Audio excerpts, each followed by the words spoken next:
चेन्मन्यते हन्तुं हतश्चेन्न मन्यते उभौ तौ न विजानीतो नायं हन्ति न हन्यते.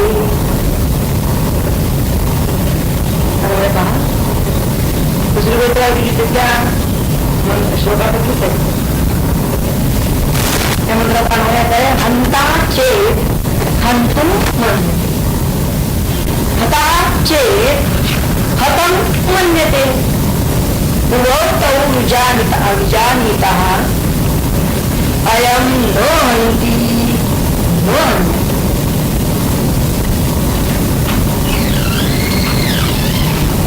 शरीरालाच आत्मा समजणारा एखादा जो अज्ञ जीव आहे तो मारणारा मी याला मारील असं मनात म्हणतात.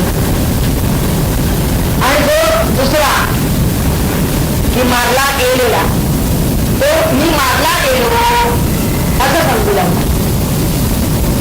म्हणजे मी आत्म्याला मारलं आणि मी आत्मा मारला असं सांगणारे हे दोघेही आपल्याला म्हणजेच आत्म्याला म्हणजेच यथार्थ स्वरूपाला आत्मरूपाला जाणत नाही. तर हा आत्मा अविक्रिय आहे. तो मारिती नाही आणि मारलाही जात नाही. आत्मा कोणालाही मारत नाही आणि कोणाकडून मारलाही जात नाही.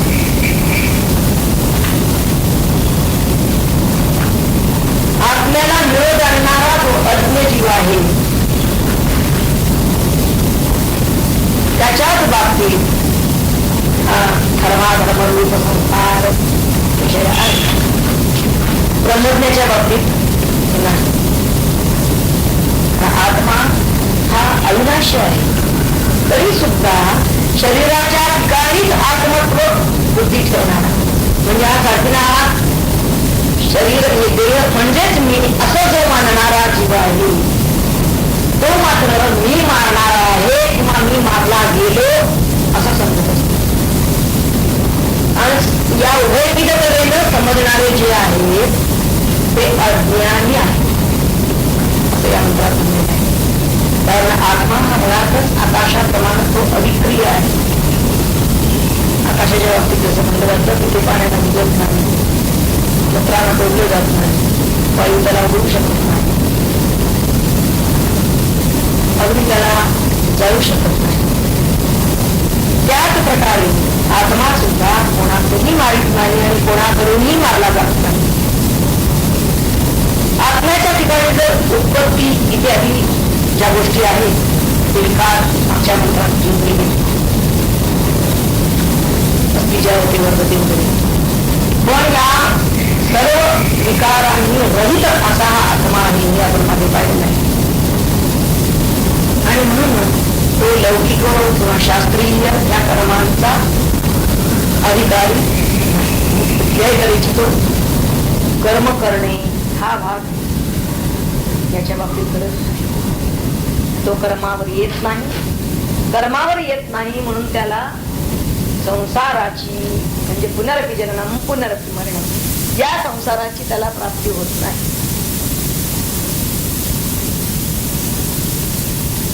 आता इथं एक अशी शंका घेऊ नये की हा जो धर्माधर्मादी रूप जो संसार आहे तो अज्ञानी पुरुषाच्या दृष्टीनं आहे.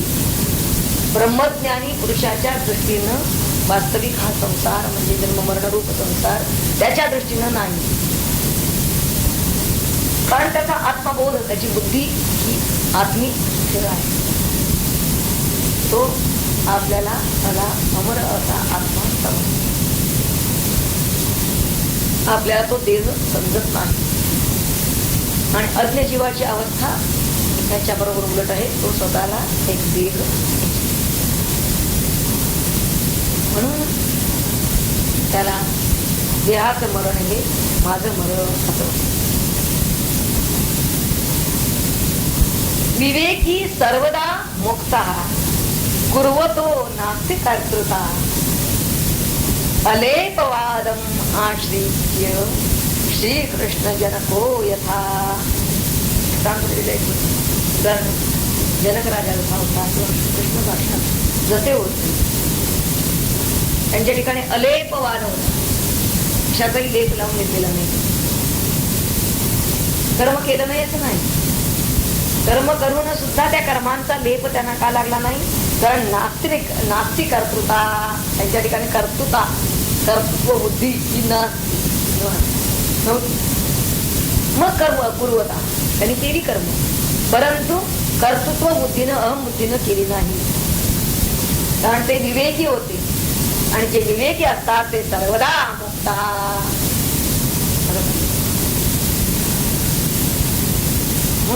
जो मी मारणारा असे समजत असेल किंवा जो मी मरणारा असं समजत असेल म्हणत असेल, ह्या दोघांच्याही बाबतीतली बोलणी वास्तविक त्यांनी तो मी हा मी रूप आत्मा त्यांनी जाणलेला नाही, म्हणूनच ही बोलणी करतात. मी म्हणजे ते देहाला समजतात आणि वास्तविक मी म्हणजे आत्मा.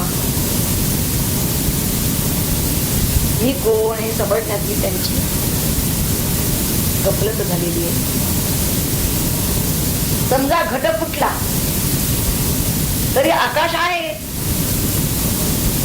तसं देह पडला तरी आत्मा असं तुझी असे.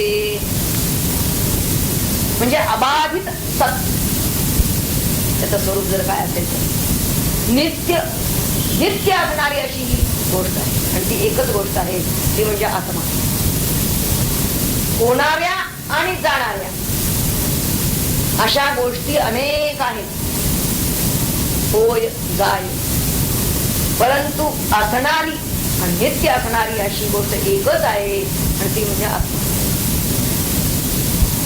आत्म्याचं हे असणे कोणच आत्म्याच्या अमृतत्वाचं मर्म आहे. बोध होणं म्हणजे काय तर मी आहे आपण.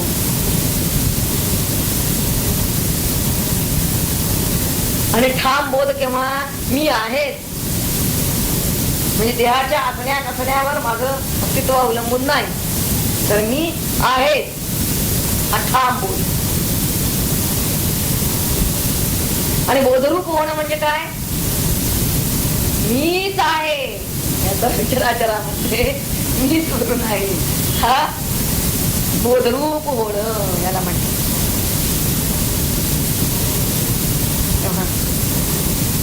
त्या तीनच छोट्या वाक्यामध्ये सगळा परमार्थ साठवलेला आहे.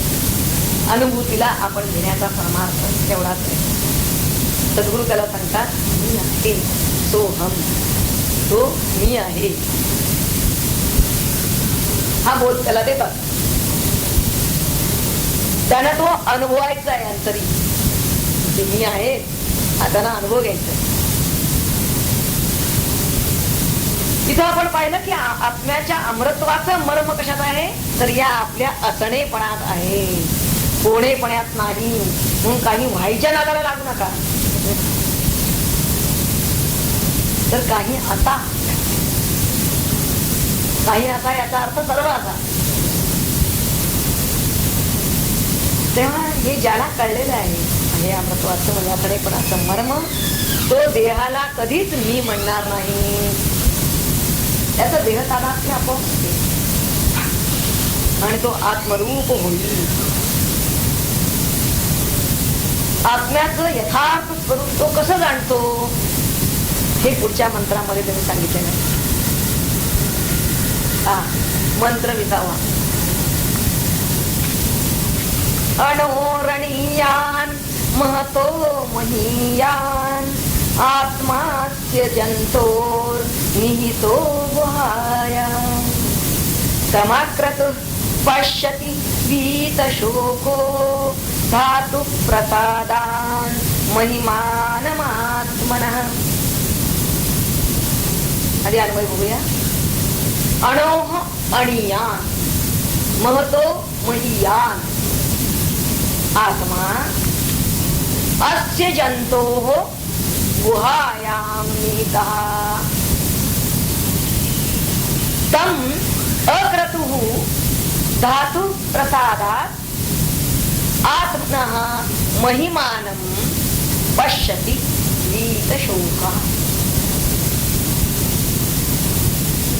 अर्थ असा आहे, आत्मा हा सूक्ष्माहून अधिक सूक्ष्म आहे, अणोरणीय. मग तो महिया मोठ्याहून, मोठ्यातल्या मोठ्या पदार्थाहून तो अधिक मोठा आहे. आणि अस्य निहिता, याचा निवास हा जंतो गुहायाम सर्व प्राण्यांच्या हृदयात आहे.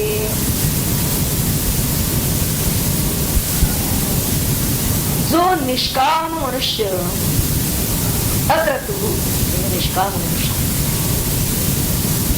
धातू प्रसादा म्हणजे धातू साम्य झाल्यामुळे, मन शांती झाल्यामुळे, आत्मना महिमानम आत्म्याचा महिमा पश्यती जाणतो, ज्ञानदृष्टीने पश्यती. आणि वीत शोका, तो शोकरहित होतो. शोकाच्या आधी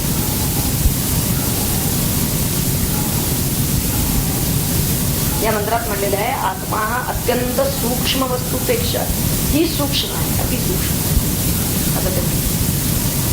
आणि महत् म्हणजे अगदी आकाशासारखं महत् परिमाण जरी घेतलं तर त्याच्याहूनही तो मोठा आहे. त्याला आकाशाचं अंबर म्हणलेलं आहे. आकाशाला मिळणार निश्चित ते अंबर आहे. तेव्हा जगात लहान किंवा मोठी जी म्हणून वस्तू आहे ती नित्य अशा आत्म्यामुळे सात्मक आहे. सात्मक असा शब्द शास्त्रात वापरला जातो की ज्याचा आत्मा,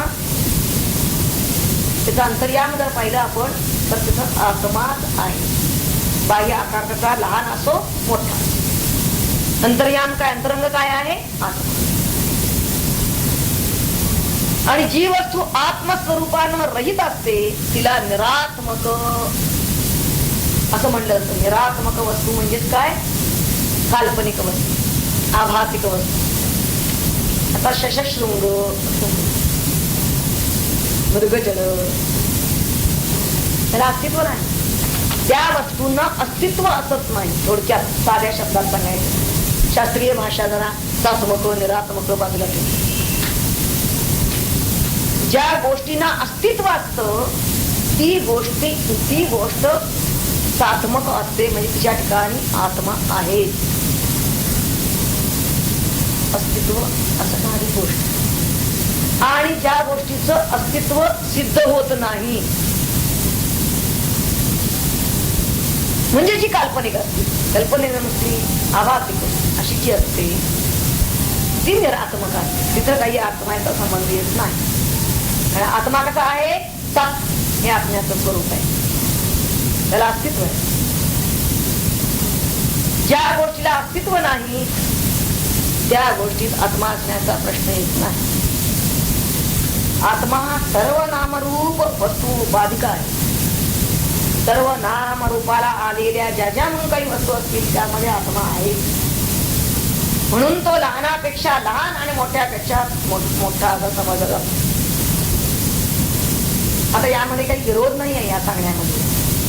कारण ब्रह्मादी स्तंभपर्यंत जे जे काही प्राणी आहेत हा सगळा प्राणी समुदाय यांच्या हृदयरूपी गुहेमध्ये हा आत्मा स्थित आहे असं म्हणते.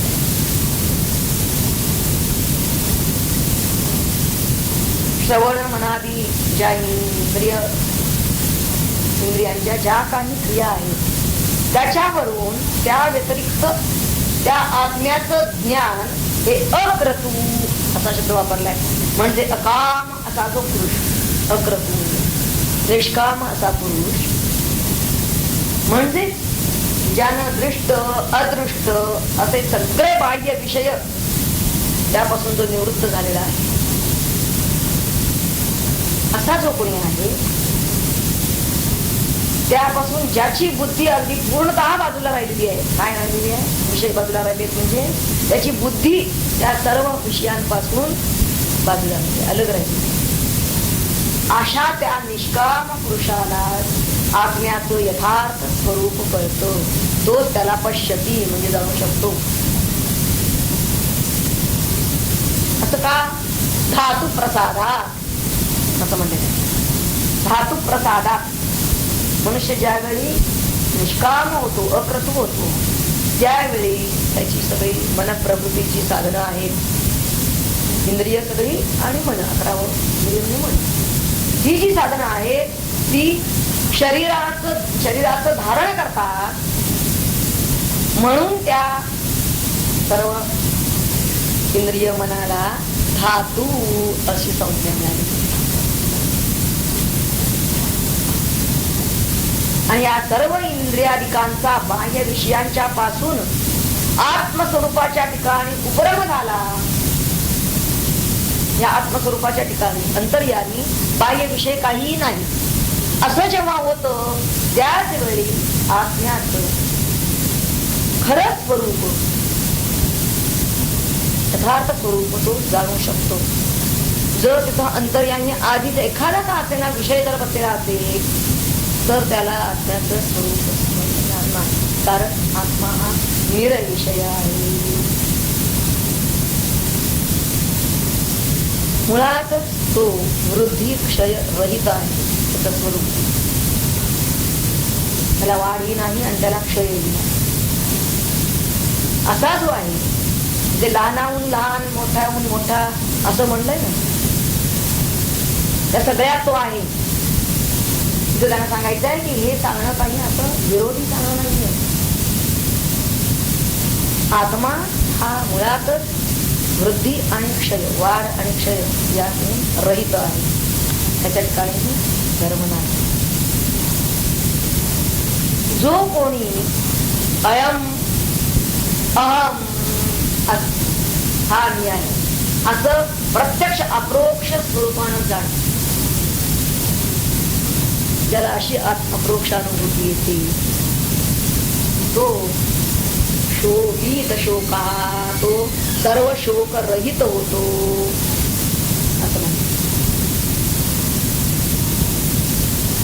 या मंत्रामध्ये म्हणलेलं आहे की आत्मा हा अणुहून सूक्ष्म आणि तो सर्वभूत मात्रांच्या अंतरात व्यापून राहतो.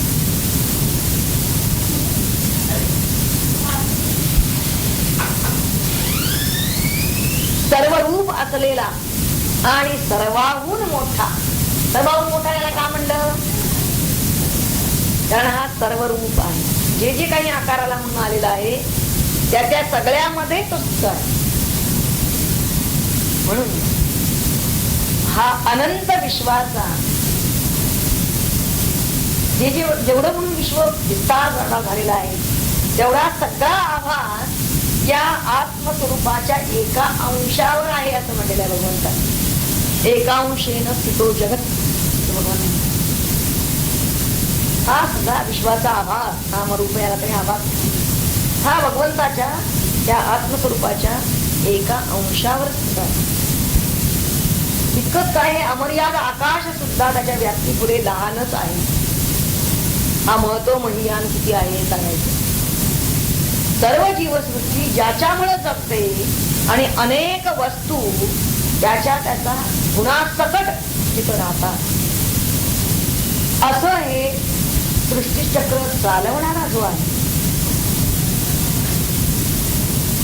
म्हणजे त्या ठिकाणी त्यांचं गुणत्व आणि जीवत्व, सर्व जीव मात्र त्या सगळ्याचा जो नियंता आहे, त्या आत्म्याची सूक्ष्मता आपल्याला कळून येणं फार कठीण आहे, दुर्विज्ञनीय आहे.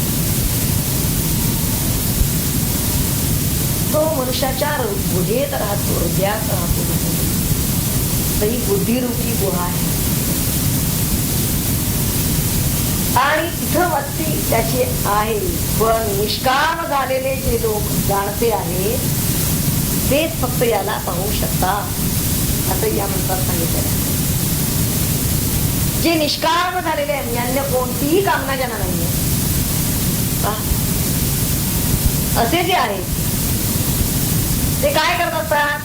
त्यांचे डोळे सुद्धा आत्मात पाहत असतात, त्यांचे कान सुद्धा आत्मात ऐकत असतात, त्यांच्या मनाला सुद्धा आत्मरूपाचीच माहिती असते, त्यांची बुद्धी सुद्धा आत्मरूप झालेली असते. बुद्धीला चिंतन सतत आत्म्याचं आहे. मन सदैव कल्पना आत्म्याच्या करतात. आणि ज्यांना जगताविषयी पूर्ण वैराग्य निर्माण झालेलं आहे, अकृती असे जे आहे, आणि ज्यांची पंचविषयांच्या पुढे प्रवृत्तीच होत नाही, त्या पंचविषयांच्याकडे अजिबात, अशी इंद्रियांची प्रसन्नता म्हणजे धातू प्रसन्नता म्हणजेच शांतता, ज्यांची झालेली आहे त्यालाच आत्मा जाणता येतो. आत्मा कोण जाणू शकेल? या पद्धतीने दोन शब्द इथं मुद्दाम वापरलेले आहेत, अक्रतु आणि धातू प्रसादात. असाच मनुष्य आत्मना महिमानं पश्यती. आणि कशाला पाहायचा? पाहून काय होणार आहे? नीत शोका, मनुष्याची शोकातून सुटका नाही. आणि ती व्हावी असं त्याला जर वाटत असेल तर आत्मदर्शन घेणं हा त्यावर उपाय आहे. आणि ते आत्मदर्शन घेण्यासाठी आपली तयारी काय व्हायला पाहिजे? अक्रतु आणि धातू प्रसाद. आपण अक्रतु व्हायला पाहिजे, निष्काम व्हायला पाहिजे. आणि धातू प्रसादात मन करारे प्रसन्न सर्व सिद्धीचे कारण. काही धातू प्रसादात असं सांगितलेलं आहे. ज्याची अशी मनशांती झालेली आहे त्यालाच आत्मा जाणता येईल. त्यालाच कळतं की आत्म्याची वाढही होत नाही आणि क्षयही होत नाही. म्हणजे आत्मा बुद्धी क्षयरहित आहे. आणि तो आत्मा म्हणजे मीच आहे. मग आपलं काही इंद्रिय एखादं क्षय झाला इंद्रियाचा किंवा वारायला लागलं वाचत, तर तो त्याच्याशी तादात्म्य करत नाही, कारण ते माझं स्वरूप नाही. काय हे समजून घ्यायचं आहे तुमच्या? वाढ आणि क्षय रहित असा मी आहे, असं जे आत्मस्वरूप तो मी आहे असं त्यानं असं जाणणारा जो आहे आणि असं जाणावयाचं संपूर्ण तो ज्ञानी रहित होतो. म्हणजे मी जाणणारा असंही त्याचं राहत नाही. मी जाणीव त्याची लोक, तेव्हा तो शोकरहित होईल.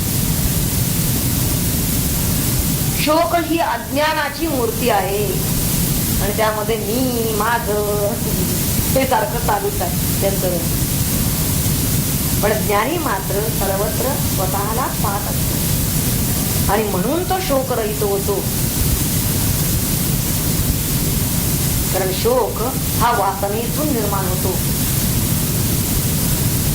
म्हणून आपल्याला वासना शून्य व्हावं, कुठं तरी निष्काम व्हायला सांगितलं आहे. कारण वासना ह्या देहाशी निगडीत असतात. त्यामुळे मनुष्य देहबुद्धीत कर्म करू लागतो. कसे एक एक टप्पे आहेत ते बघा. तुम्ही पायऱ्या, वासना आहे तो कर्मावर येतो आणि ते करत असताना त्याचं देहबुद्धी राहते. बुद्धी कायम देहाकडे लागलेली असते. जो ज्या वेळेला मनुष्य कर्मात आहे त्यावेळेला त्याची बुद्धी देहाकडे लागलेली आहे. मग देहबुद्धी मध्ये सगळी कर्म तो करायला लागतो आणि या देहबुद्धीतून कधीही आत्मदर्शन घडणं शक्य नाही. आत्मदर्शन व्हायला हवं असेल तर देह बुद्धीचे आत्मबुद्धी करावी.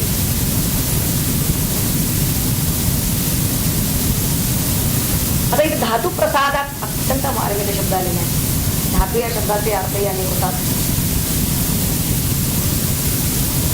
एक अर्थ आहे धातू याचा आधार, मुख्यत्वे जो आपण म्हणजे आधार म्हणजे या विश्वाचा जो निर्माता आहे हे जे ईश्वर तत्व आहे त्याचं प्रसाद म्हणजे त्याची कृपा, ईश्वराची कृपा होणं म्हणजे धातू प्रसादात. आत्मदर्शन केव्हा होईल असं जर विचारलं तर त्यांना सांगितलेलं आहे की अक्रतू त्याला निष्काम व्हावं आणि मग धातू प्रसादात त्या परमात्म्याची कृपा झाली, आत्मकृपा झाली त्याला आत्मदर्शन. दुसरा धातू प्रसादात या त्या धातू या शब्दाचा अर्थ आहे धातू म्हणजे महाभूत. ही जी पंचमहाभूत आहेत ना, तर ही सूक्ष्म महाभूतांच्या प्रसादात म्हणजे शुद्धीकरणात. प्रसाद याचा अर्थ की त्याचं शुद्ध स्वरूप. त्या सूक्ष्म महाभूतांच्या शुद्धीकरणानं म्हणजे शुद्ध बुद्धी आणि एकाग्र मन यानं आत्मकृपा होते. म्हणजे शांत चित्तता हेच त्या कृपेचं वातावरण. आत्मकृपा व्हायला हवी असते तर त्यासाठी आपलं चित्त शांत राहिलं पाहिजे. शांत चित्तातच आत्मकृपा बरसते. म्हणजे पुढचं जे तादात्म्य आहे, समरसता आहे, एकरूपता ही आहे ती केव्हा होईल, कुणावर होईल? जो शांत चित्त आहे, शुद्ध चित्त, स्थिर चित्त आणि शांत निस्तरंग चित्त ज्याचं आहे त्याच्याच बाबतीत जी समरसता आहे, ऐक्य शक्य आहे. त्यांच्या चित्तात नाही. हा धातू प्रसादचा दुसरा. आता तिसरा एक अर्थ आहे. धातू या शब्दाचा अर्थ ज्याची स्वयंभू धारणा होते तो धातू. ज्याची धारणा स्वयंभू होते तो धातू. आता आपल्याला माहित आहे की स्थूल देह हा सप्त धातूंनी बनलेला आहे. रस, रक्त, मांस, मेद, अस्थि, मज्जा, रेत या 7 धातूंनी आपला स्थूल देह बनलेला आहे. या 7 धातूंना आपण म्हणलं वस्तूंना की धातू असं म्हणलं जातं. आता धातू हे स्वतःच्या स्वयंभू कार्यातून निर्माण होत असतात म्हणून त्याला धातू म्हणलेलं आहे. धातूची आधी आपण व्याख्या काय बघितली? ज्यांची स्वयंभू धारणा होते त्याला धातू म्हणायचं. आणि हे जे 7 आहेत आता आपण पाहिले ते रस, रक्तादी, तर हे यांची निर्मिती स्वतः स्वयंभू आपल्या कार्यातून निर्माण होतात. म्हणजे याला आपण बनवूया म्हणलं तर कुठली फॅक्टरी काढून बनवता येईल का? रक्ताची फॅक्टरी काढता येईल? मानवी बाह्य प्रयत्नामधून आपण अन्नापासून रक्त, हाडे, मांस, मज्जा हे काही करू शकत नाही. हे करता येत नाही. हे सर्व आपोआप आत्मशक्तीनं घडत असतं. हे आपल्याला कळायला पाहिजे. कारण हे जर कळलं नाही तर उगाचच आपला अहंकार वाढत नाही. जे काही घडतं आहे ते सगळं आत्मशक्तीने घडतं. एका याला आपण विश्लेषण करू शकतो. आपण अन्न घेतलं, त्याचा रक्त बंद, त्यातून फक्त बंद, पण त्या एकाच रक्तातून नाड्या, त्वचा हेही निर्माण होतात. आता या नाड्यांना किंवा त्वचेला जरा जरी आपण आघात केला तरी आपल्याला दुःख होते. पण याच रक्तातून नख, केस हेही निर्माण होतात. मग त्यांनापासून आपण कापलं जरी न तरी काय दुःख होत नाही. दोन्ही बनलेलं आहे. कारण त्या केसाच्या आणि नखाच्याही मुळाशी रक्तच आहे. पुरवठा त्याला रक्तातच होते, नाहीतर ती वाटली. म्हणजे रक्त आहे त्या रक्ता आधी अन्न घेतलं, अन्न रसापासून ते रक्त बनलं, त्या रक्तामधूनच हे सगळं निर्माण झालं. इकडे आपल्या शरीरातल्या ह्या सगळ्या नाड्याही त्यातूनच आहेत, ही त्वचा सुद्धा त्याच्यातूनच निर्माण. प्रत्येक त्वचेच्या रंध्राजवळ रक्तपुरवठा आहे आणि त्या प्रत्येक नखा आणि केसात रक्तपुरवठा आहे. परंतु एकाच्या ठिकाणी जर का आघात केला तर दुःख होतं, दुःखाचा प्रत्यय येतो. एकाच्या ठिकाणी कितीही त्याला आघात करा, काहीही दुःखाची प्रतिक्रिया येत नाही. आणि ही जी निर्मिती आहे ही आत्म्याची असते. असं का असं जर विचारलं तरी स्वयंभू धारणा म्हणून त्याला धातू असं. आणि हे स्वयंभू कोण आहे? आत्मा आहे. या निर्मितीची असे का घडतं ह्याची जाण आपल्या ठिकाणी जाणून घेणं. ही जाण जसजशी आपली वाढू लागते तसतसं त्या सप्तधातूंच्या परस्पर कार्याची कल्पना आपल्याला यायला लागते. त्यांचं कार्य कसं चालतं आणि या परस्पर कार्यामधूनच एक ऊर्जा शक्ती निर्माण होते हेही लक्षात येतं. तेव्हा ही ऊर्जा आणि या सप्तधातूंच्या कार्याचं हे ज्ञान माणसाला आत्म्याचं संवेदनात्मक दर्शन घडवून मिळते. आत्म्याच्या ठिकाणी आपण म्हणलं की आत्मरूप हे ज्ञानरूप आहे. आपल्या ठिकाणी ह्या ज्या संवेदना आहे, वेद म्हणजे जाणणे, जाणीव, ही जी जाणीव जरी आपल्या ठिकाणी निर्माण होते ही स्वयं, आणि तेच आपलं आत्मरूप आहे. पण देहबुद्धी जर आत्मबुद्धी झाली तरच देहातील क्रिया आणि प्रक्रिया सगळ्यांची जाण आपल्याला होते. ही देहबुद्धी जर आत्मबुद्धी झाली तर, नाही तर काही उलगडत नाही. देहबुद्धीत असणाऱ्या मनुष्याला हा आत्मा दुर्विज्ञेय आहे. त्यांनी सांगितलेलं आहे मंत्रामध्ये. पुढच्या मंत्रामध्ये हेच सांगता येते की हा जो देहबुद्धीत असतो त्याच्या बाबतीत आत्मा खूप दूर आहे. त्याला दुर्विज्ञेय कसा तो बघा. मंत्र ऐकली जावा. आसीनो दूरं व्रजति शयानो याति सर्वतः कस्तं मदामदं देवं मदन्यो ज्ञातुमर्हति. अन्वयाचा आहे आसीनो दूरं व्रजति. अन्वय सोपा आहे. शयानो सर्वतः याति तं मदामदं देवं मदन्यः कः ज्ञातुम अर्हति. प्रश्न विचारलेला आहे मला मान्य. अर्थ असायचा की आत्मा हा अचल असला तरी दूर जातो आणि एके ठिकाणी असून सुद्धा सर्व ठिकाणी जातो. आनंदरूप आणि आनंदाच्या पलीकडे मद अमद असणाऱ्या त्या आत्म्याला धर्म म्हणतात माझ्या वाचून कोण जाणी.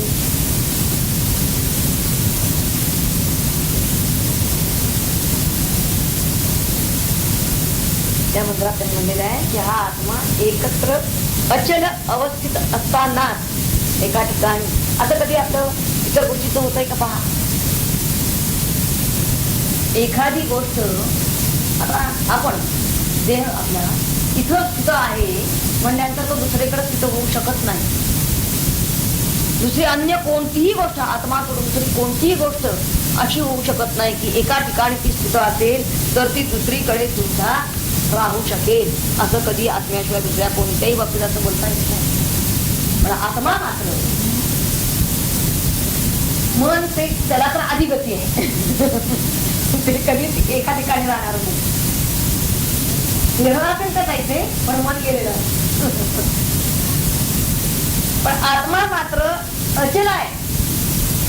पण अचल असताना सुद्धा तो ते म्हणतात एकत्र अचल अवस्थेत असताना फार दूर जातो. सगळ्याला व्यापून टाकतो. आणि शयन करीत असताना सर्व बाजूंना जातो. आपण झोपेमध्ये झोपलेला आहोत. सर्व बाजूंना व्यापू शकतो का आपण याचा अर्थ तिथं देहाच्या बाबतीत बोलायचं. तेव्हा आपला देह शयन करतो आहे. परंतु इथे त्यांनी सांगितलं की हा आता त्याचं शयन करणं म्हणजे काय हेही आपल्याला इथं समजून घ्यायचं आहे. आत्मा म्हणजे देव या शब्दात मंत्रात स्पष्टपणे म्हणलेला आहे त्यांनी. आत्मा शब्द देव असा शब्द त्याला वापरलेला आहे. आणि तो मदयुक्त आणि मदरहित म्हणजे हर्षयुक्त आणि हर्षरहित असा विरुद्ध धर्मवान आहे असं त्यांनी सांगितलं. आणि म्हणूनच त्याला आपल्याला जाणायला अशक्य झालं. कठीण जातं जाणायला. त्याचं कारण ते आहे. पण असे विरुद्ध धर्म एकाच ठिकाणी कसं असू शकतात असं वाटतं. पण या दोहोंनाही पोटात घालून त्याच्या अतीत त्याच्या पलीकडे जाणारा जो आहे आणि त्याच्या ठिकाणी सगळे धर्म आहेत. ज्ञान अज्ञान धर्म अधर्म सुख दुःख जे जे काही आहे ते सगळं याच्या खाली आहे. त्याच्यात ते निहित आहे आणि तो त्याच्या अतीत आहे. आपण पाहिलं असेल मागे की केवळ सुखरूप म्हणजे काय. म्हणजे सुख आणि दुःख ही जी सापेक्षता आहे ती ज्याला नाही त्याला केवळ सुखरूप असं म्हणतात. आणि सुख हे त्याचं स्वरूप. तसं केवळ ज्ञान म्हणजे ज्ञान आणि अज्ञान अशी सापेक्षता ज्याला नाही, म्हणजे ज्ञान अज्ञान दोन्ही त्याच्यात निहित झालं. आणि जो स्वतः स्वयमेव ज्ञान स्वरूप आहे. तसं इथं सहर्ष आणि हर्षरहित असा विरुद्ध धर्मवान आहे, मद अमद, आणि त्यामुळे त्याला जाण्याला क्षीण झाले असं म्हणता येईल. आणि जर त्या धर्मधर्माने विचारलं की माझ्या वाचून त्याला जाणायला कोण समर्थ आहे, खरंच कोण योग्य आहे? धर्म इथं म्हणतात आमच्यासारख्या सूक्ष्म बुद्धी पंडितांनाच हा आत्मा एक शून्य आहे, इतरांना तो दुर्विधी. कारण स्थिती, गती, नित्य, अनित्य असे जे अनेक विरुद्ध धर्म आहेत त्या सगळ्या उपाधींनी हा युक्त असल्यामुळे तो स्वतः विरुद्ध धर्मवान असल्यासारखा वाटतो, असतो. पण तो अनेक रूप झाल्यासारखा भासला जरी तरी सुद्धा तो एक रूपच आहे. आणि हे त्याचं एक रूपत्व माझ्या वाचून दुसरा कोण जाणू शकेल असे मला माहिती आहे. इथे इंद्रियांचा उपशम हेच शयन आहे. शयन हा शब्द इथं आलेला आहे. शयन म्हणजे काय तर इंद्रियांचा उपशम, त्याला शयन असं म्हणतात. निजणाऱ्या पुरुषाच्या इंद्रिय जनित एकदेशी विज्ञानाचा उपशम होतो. म्हणजे तो एक त्याची जाणीव सुद्धा लीन झालेली आहे त्याने. पण जेव्हा असं होतं तेव्हा विशेष विज्ञान, विशेषत्वानं तो काही जाणत नाही. विशेष विज्ञान जरी नसलं तरी सुद्धा त्याला सामान्य विज्ञान आहे. तसं झोपून उठल्यावर म्हणतो मी झोपलो होतो, तर हे कसं कळलं याला? म्हणजे सामान्य रूपानं त्याची जाणीव आहे.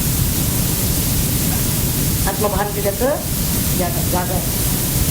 तो झोपला असला तरी, पण विशेषत्वानं नाही. झोपेत तो कोणतीही क्रिया करणार नाही. विशेषत्वानं कुठल्याही कर्मावर तो येऊ शकत नाही. सर्व क्रिया त्याच्या बंद.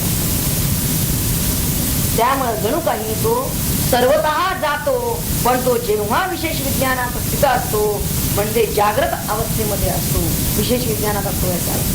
जेव्हा तो जागृत विज्ञानामध्ये असतो तेव्हा मात्र इंद्रियद्वारे सगळ्या विशेष वस्तूंचं ज्ञान त्याला व्हायला लागतं. आणि तेव्हा तो देहरूपानं जरी एकच जागी स्थिर असला तरी सुद्धा त्याचं मन इतर ठिकाणी जाऊ शकते. आणि ही जी त्याची मनाची उपाधी आहे, ही उपाधी असल्यामुळेच तो जणू काही दूर जातो. तो म्हणजे आत्मा असं वाटतं. म्हणजे आत्म्यावर हा आरोप आहे हे लक्षात घ्या. पण वस्तुतः तो देह असलेल्या जागीच असतो.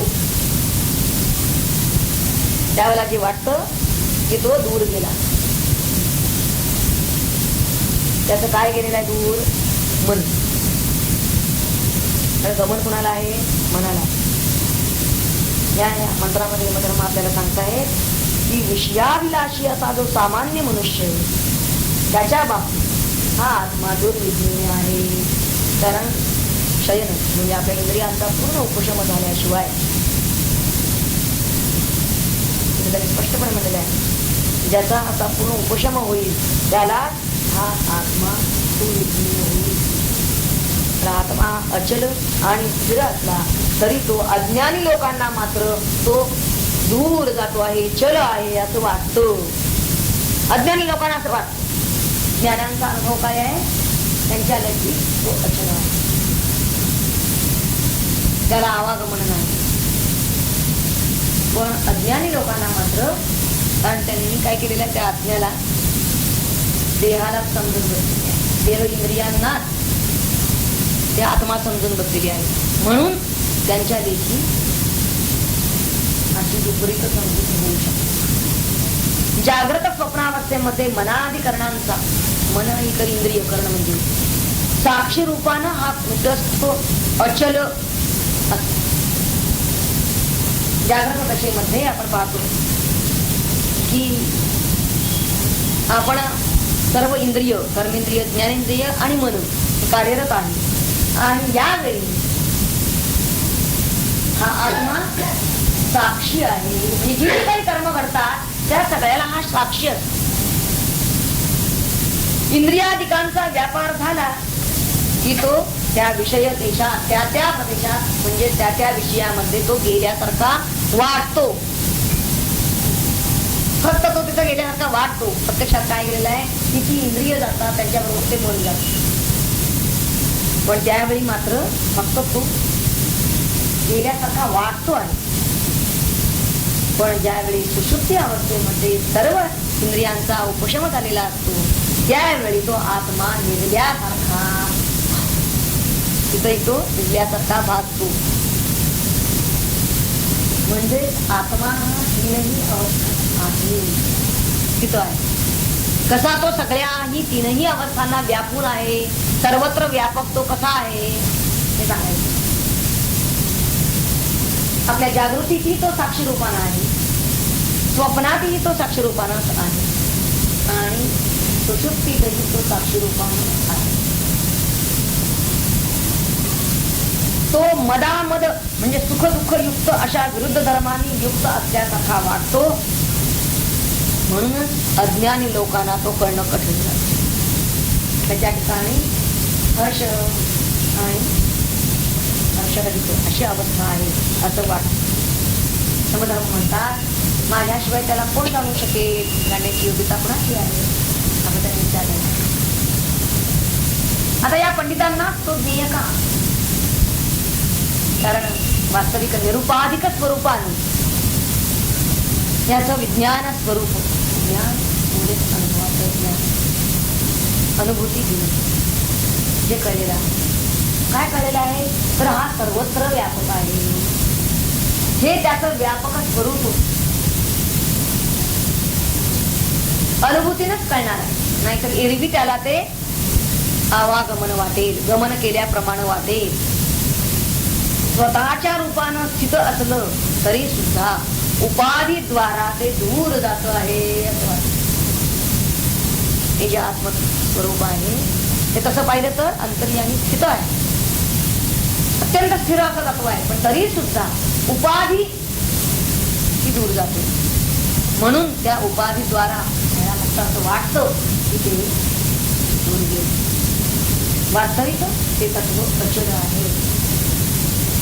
परमरूपानं आत्मा हा एकच आहे. केवळ उपाधीमुळं तो अनेक अनेक वाटतो. प्रत्येक व्यक्ती आपल्याला भिन्न भिन्न वाटतात. सगळं एकच आहे म्हटलं तर पटत नाही का? उपाधीमुळे तादात्म्य आपलं कशाशी होतं? उपाधीशी होतं. आणि उपाधी जशा चंचल असतील त्यानुसार तो सुद्धा क्षणभर वाटतो. जितकी उपाधी चंचल त्याप्रमाणे तोही आपल्याला क्षणभर तरी असा वाटायला. म्हणून नाम रूप असणाऱ्या देहाची उपाधी कशामुळे मिळते? वास्तविक ती संचितामुळे. आणि सुख दुःख हे प्रारब्धामुळे मिळते. तेव्हा आत्मा हा या देहामध्ये जो बद्ध झाल्यासारखं वाटतं आपल्याला ते आपण अज्ञानामुळे तसं मानत असतो. परंतु तो सुद्धा आपल्याला जो सुखी दुःखी असा भासतो ते आपलं अज्ञान. मी सुखी, मी दुःखी, मी बद्ध, मी जन्म मरण असं जे काही तुम्हाला वाटतं त्याचं कारण आत्म्याचं अज्ञान, आत्मस्वरूपाचं यथार्थ ज्ञान नाही. ज्यावेळी अंतःकरण जागं असतं तेव्हा इंद्रिय आपापल्या विषयांच्या मागे धावायला लागतात. जागृत अवस्थेची काय अवस्था होती आणि त्या त्या विषयापुरताच तेवढ्या जगताचा संकोच त्यांच्या ठिकाणी होतो आणि तेवढं जीव त्यांना जाणवतो. आता एक शब्दविषय जरी घेतला तर सगळे शब्दविषय सगळ्या भाषा काही आपण जाणू शकत नाही. एका भाषेत तो समजा आपलं ज्ञान तेवढंच आपण जाणू शकतो. तर माणसाच्या ठिकाणी असणारे ज्या ज्या प्रकारचे भाव, रूप, वर्ण, स्वभाव आणि या सगळ्यांच्या ठिकाणी मात्र एकत्वानं असणारा जो आत्मा, हा जे अविद्याग्रस्त आहेत, अज्ञानग्रस्त आहेत, त्यांना मात्र ते कळत नाही. तिथे आत्मा हा एकच आहे, त्याचं स्वरूप एकसारखं आहे. नाम, रूप, संबंध, जाती, क्रिया, भेद हा आकारातीत प्रवास. जे जे आकाराला आलेला आहे त्या त्या सगळ्याच्या बाबतीत हा प्रवास आहे. वस्तू उची नाही, वस्तू म्हणजे आत्मा. त्या वस्तूला नाम नाही, रूप नाही, आकार नाही, संबंध नाही, जाती नाही, भेद नाही. ती सम आहे, ती सर्वत्र आहे आणि ती सदा आहे. स्वरूप जर शब्दात सांगायचं असेल तर या तीन शब्दात सांगतात. ती सम आहे म्हणजे वस्तू परिच्छेद, ती सर्वत्र आहे काल परिच्छेद, आणि ती सदा काल परिच्छेद, सर्वत्र आहे देश परिच्छेद. तेव्हा देश काल वस्तू परिच्छिन्न असं जे तत्व त्याला आत्मा. क्षमदमांच्या अभ्यासानं इंद्रिय जेव्हा शांत होतात तेव्हा त्याला पारमार्थिक निद्रा लागून त्याच्या ज्ञान आधी पारमार्थिक निद्रा लागली पाहिजे. पारमार्थिक योग निद्रा म्हणजे ती लागून मग ज्ञान सूर्याचा कारण झोपेतून उठल्याला आपल्याला लक्षात येतं सूर्य उगवला, उजाडले. जा केव्हा येते आपल्याला?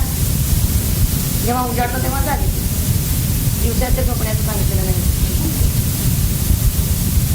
तेव्हा पारमार्थिक निद्रा लागणं आणि ती लागल्यानंतर मग ज्ञानसूर्य उदित होणं, आणि ज्याच्या ठिकाणी असा ज्ञानसूर्य उदित झाला त्याला जागा झाला.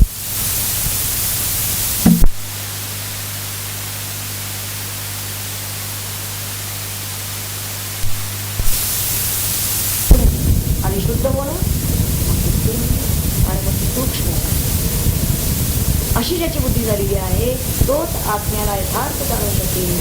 आणि आता माझ्यासारखा एखादाच असतो असे मला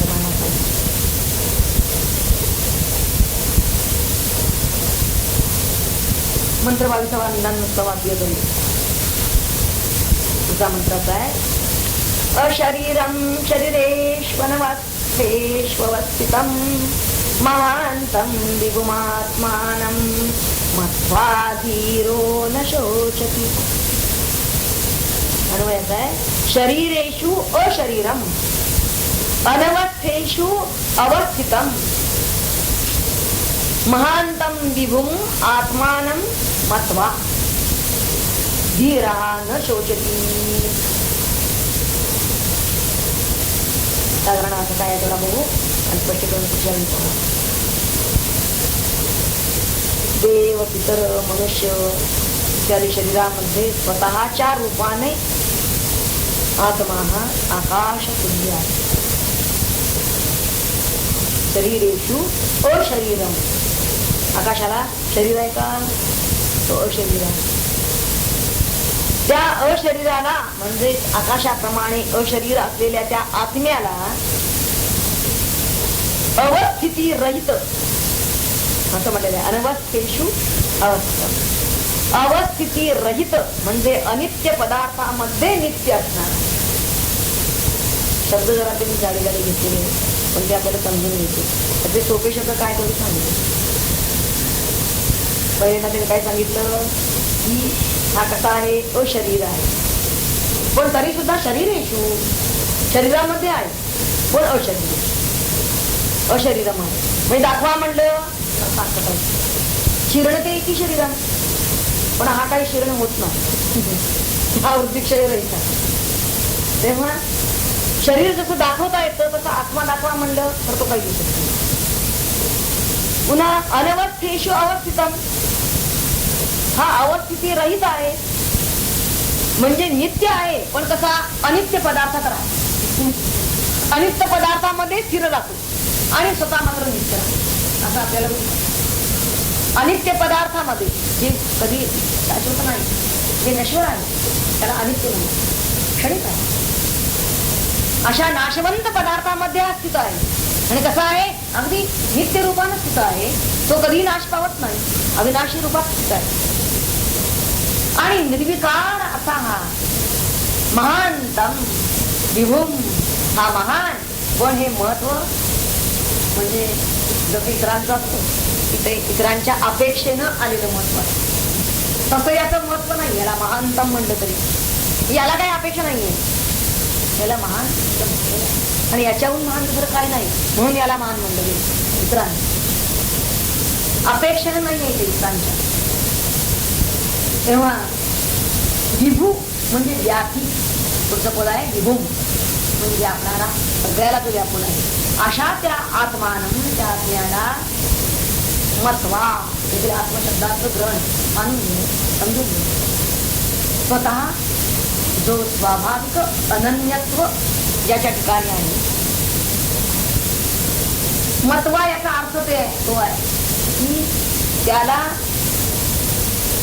तो मीच आहे असं जो मानतो, आत्मानं मत्वा याचा अर्थ म्हणजे त्याच्याशी जो अत्यंत अनन्य झालेला आहे, एकरूप झालेला आहे तो, आणि मी वेगळा असं समजतच नाही, तोच मी आहे असं अनन्यत्व ज्याच्या ठिकाणी आहे.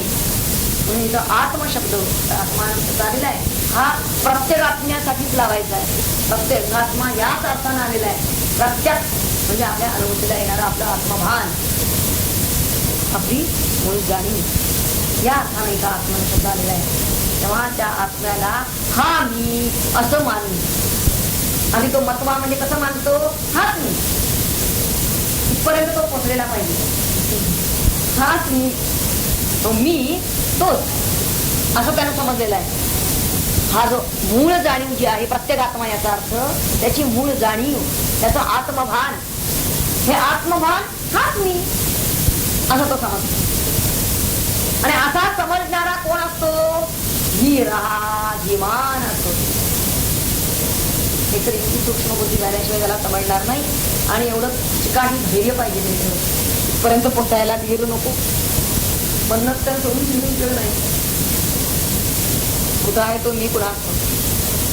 तेव्हा धीरा इतका धैर्यानं चिकाटीनं वाटचाल करणारा जर तो धीर असेल तर तो मात्र न शोचती, त्याच्या लेखी मात्र आता शोक उरणार नाही.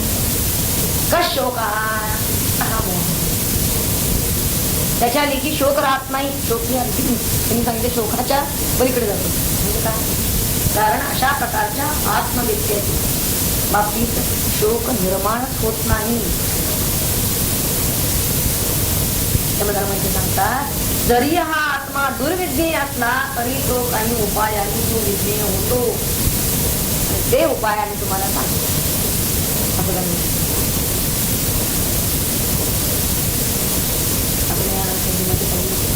आपले पुढचे याही मंत्राचं स्पष्टीकरण आपण पुढच्या वेळी पाहूया. आत्म्यात यानी मारीन, मारिता तो जाई मरून, अशा परीचे भाषण अहंकार घडे कधी. मारीन अथवा मरेल दोन्ही ये बोल बोल, अज्ञानी असती केवळ बोलणारे दोघे ते.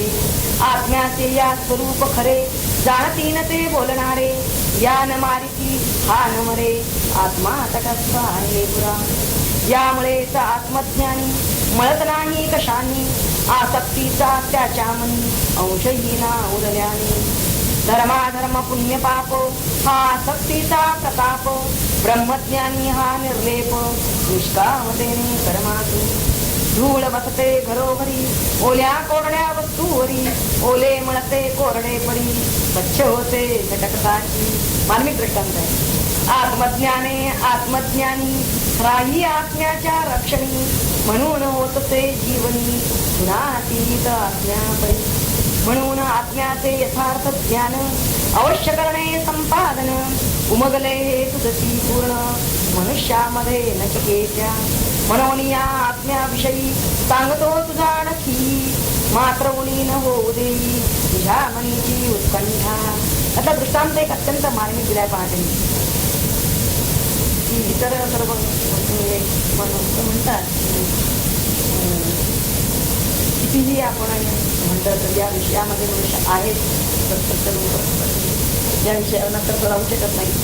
चाललेलं आहे की धूळ बसते घरोघरी. पण खरं काय, ओल्या कोरड्या वस्तूवर आपण ओले आहोत म्हणजे आसक्ती असणारे आहोत की कोरडे आहोत. ओली कोरडी, ओले मळते आणि कोरडे स्वच्छ होते झटकताची. हे जे झटकून टाकणं आहे, क्षणार्धात तो त्या विषयांपासून अलग राहू शकतो, तो झटकू शकतो ज्ञानी आहे. आणि जो आसक्त असणारा जीव आहे तो मात्र त्याची काय, त्याच्या ठिकाणी काय आहे, मलिनता आहे. अत्यंत सुंदर दृष्टांत आहे.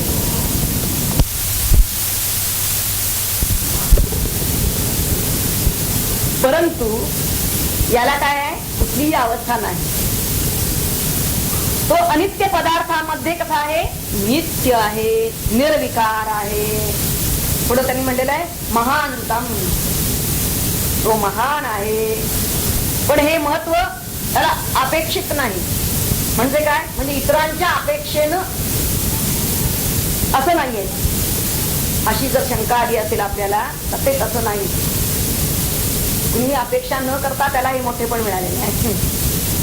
आणि तो विभूम म्हणजे सर्व व्यापी असा आहे. आत्मानम, या आत्म्याला तिथं आत्म शब्दाचं ग्रहण मुख्यत्वे स्वतः म्हणजे स्वाभाविक अनन्यत्व दाखवण्यासाठी आहे. आत्मानम म्हणजे तो आत्मा म्हणजे कोणी दुसरा नाही, तो मीच आहे हे दाखवण्यासाठी इथं आत्मान असा शब्द आलेला आहे. आत्म शब्द हा प्रत्येक आत्मा या अर्थीच मुख्यत्वे घ्यायचा. प्रत्येक आत्मा, अनेकदा आपण याबद्दल बोललो. प्रत्येक म्हणजे ज्याचा आपल्याला प्रत्यय येतो. म्हणजे जसं आपण नेहमी म्हणतो की मी आहे का, हे आम्हाला काही दुसऱ्याला विचारावं लागत नाही. मी आहे हे आमचं आम्हाला कळतं. याला प्रत्यक्ष अनुभूती म्हणतात. जी प्रत्येकाला प्रत्ययाला येती आहे, जाणवते. त्यासाठी दुसऱ्याचं प्रमाण घ्यायला नको, दुसऱ्याची साक्ष घ्यायला नको. त्याला साक्षी मी आहे. आणि तो साक्षी जो मी आहे तो आत्म्याला इथे तरी म्हणलेलं आहे की प्रत्यक्ष स्वरूपामध्ये तो प्रत्येक आत्मा आहे. आणि हे जो जाणतो मतवा तो धीर, हा तो कोण आहे, धीर पुरुष आहे, विमान आहे. आणि तो शोक करीत नाही, न शोचती. कारण अशा प्रकारच्या या आत्मवेत्याला शोक करण्याची जरूरच पडत नाही. आत्मा तसं पाहिजे तर दुर्विज्ञेय आहे हे मागच्या मंत्रात सांगून झालं. पण तरी सुद्धा तो आपल्याला काही उपायांनी सुविज्ञेय होतो, म्हणजे कळू शकतो, जाणू शकतो, आपण त्याला ओळखू शकतो. आत्मा आपल्याला ओळखायचा आहे. या ठिकाणी महाराज म्हणतायत की तो जो सोपा उपाय आहे तो मी तुला सांगणार आहे. मुळात हा आत्मा निरुपाधिक कसा आकाशाप्रमाणे सांगितलेलं आहे. म्हणून त्याला अशरीर असं म्हणलेलं आहे. अशरीरम, आकाशाला काही विशिष्ट आकार नाही, अवयव नाही. तसं याला सुद्धा काहीही अवयव नाही. आणि अशरीर म्हणण्यामध्ये शिर्यते इथे शरीर जे सदैव नाशाकडे चाललेलं आहे, नष्ट होणार आहे. हे क्षीण होत चालले, पळापळानं त्याचं आयुष्य कमी होत चाललेलं आहे, त्याला शरीर म्हणतात. पण आत्म्याच्या बाबतीत असं क्षयवृद्धी असत नाही.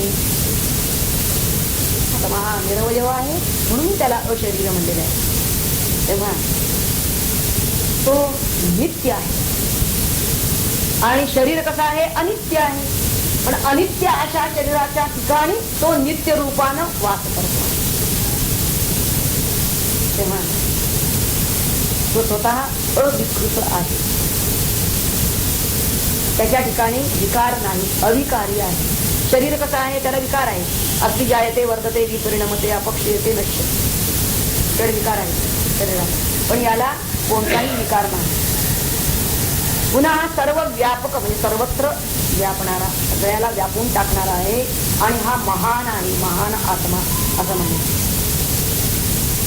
बरं, याचं ज्ञान जर करून घ्यायचं असेल तर अहम अस्मी म्हणजे हा कोणीतरी दुसरा आहे असं नाही, तर तो मीच आहे. अहम अस्मी याच रूपामध्ये त्याचं ज्ञान करून घ्यायचं. आणि आता जो कोण करून घेतो तोच धीर पुरुष म्हणलेला आहे, विमान पुरुष म्हणलेला आहे. आणि असं ज्ञान करून घेऊन तो न शोचती, त्याला शोक होत नाही. म्हणजे शरीर जरी कुठलं तरी सुद्धा शोक जीवन तरी सुद्धा त्या शरीराशी तादात्म्य नसल्यामुळे का शोक होत नाही त्याला, न शोकती का, त्याचं कारण पाहिलं नाही. कारण त्याचा शरीराशी तादात्म्यच नाही. ज्याच्याशी तादात्म्य आहे, ज्याच्याशी आसक्ती आहे, त्याच्या जाण्यानं दुःख होतं पण त्याला शोक होतं. परंतु इथे शरीर तादात्म्य, देह तादात्म्य सुटल्यामुळे न शोक होतं. आणि जे पिंडात आहे आत्मतत्व तेच ब्रह्मांडात सुद्धा ब्रह्म या रूपात आहे. पिंडात म्हणून त्याला आपण आत्मा म्हणतो आणि ब्रह्मांडात म्हणून घटवा ब्रह्म म्हणतो. आणि हे विमल ब्रह्म म्हणजे निरुपाधिक ब्रह्म होय, ज्याला कशाचाही उपाधी नाही. अशरीरम म्हणण्यामध्ये त्याला निरुपाधिक सांगायचं. त्याला शरीराची सुद्धा उपाधी नाही. देहात जो आत्मा असतो तोच जगामध्ये सच्चिदानंद स्वरूप ब्रह्म या रूपात असतो, त्या ब्रह्मांडामध्ये सुद्धा जगामध्ये सुद्धा. आणि असं जो स्वतः जाणून त्या जाणीवेवर आरूढ होणं हे महत्वाचं. नुसतं त्याला शब्दानं जाणलं नाही, तर आपल्या अंतर्यामी ही जी मूळ जाणीव आहे अहम स्मृती, हेच आत्मभान आहे आपलं. तर त्या जाणीवेवर आरूढ होणं, आरूढ होणं याचा अर्थ केवळ त्या जाणीवेशी सर्व वृत्ती केंद्रित करणं आपल्या. म्हणजे त्या वृत्तींना कुठेही दुसरीकडे जाऊ न देता, दुसरीकडे कुठं जातो तो यांच्याकडे जातो. बाहेर अनेक विषय आहेत, बाहेर काही विविध वस्तू व्यक्ती पदार्थ मात्र बदलेत, कुठे ना कुठेतरी त्याच्यात अंतःकरणाच्या वृत्ती जातात. पण त्या कुठंही जाऊ न देता केवळ या एका भावावर त्याच भावावरती जातो. आपल्या ठिकाणची जी मूळ अहंस्फूर्ती आहे, मूळ जाणीव जी आहे, शुद्ध जाणीव, तिलाच निर्मल ब्रह्म, त्या भावावर आरूढ होऊन जो राहतो, जो दुःख शोकाच्या यातना त्याला होत नाही, त्याच्या अगदी जातो. देहात असणारा मीच या विश्वामध्ये आहे, शोक का होत नाही त्याला, कारण कारण जो मी देहात आहे तोच मी या संपूर्ण चराचरात भरून आहे. तेव्हा आपल्याहून तुझं काही असेल तुझेपणामध्ये, दुःखात, परकेपणामध्ये, पण मीच आहे हे सगळीकडे म्हणल्यानंतर त्याला शोक करण्याची जरूर नाही. आत्म्याला देह नाही आणि गतीही नाही. आधी सांगितलं तरी शरीर त्याला नाही, अशरीर आणि अवस्थाही नाही. या आत्म्याला देह नाही आणि गतीही नाही. आणि त्याचं कार्य मात्र देहवान आहे. देहाकडून तो त्याचं कार्य चालू आहे, तेव्हा ते मात्र कसं आहे, गतिमान आहे. कार्य देहवान आणि गतिमान आहे. त्या गतिमानाला गती तो देतो आणि स्वतः मात्र स्थिर. त्याच्या बाबतीत काय दिसून येतो आपल्याला, तर तो त्या संपूर्ण देहाला चाले हे शरीर कोणाची हे सत्य, कोण बोलले ते हरी. देहाला गती देणारा तोच आहे, त्याला देहवान करणाराही तोच आहे. आणि स्वतः मात्र अत्यंत स्थिर आहे, निष्ठल आहे.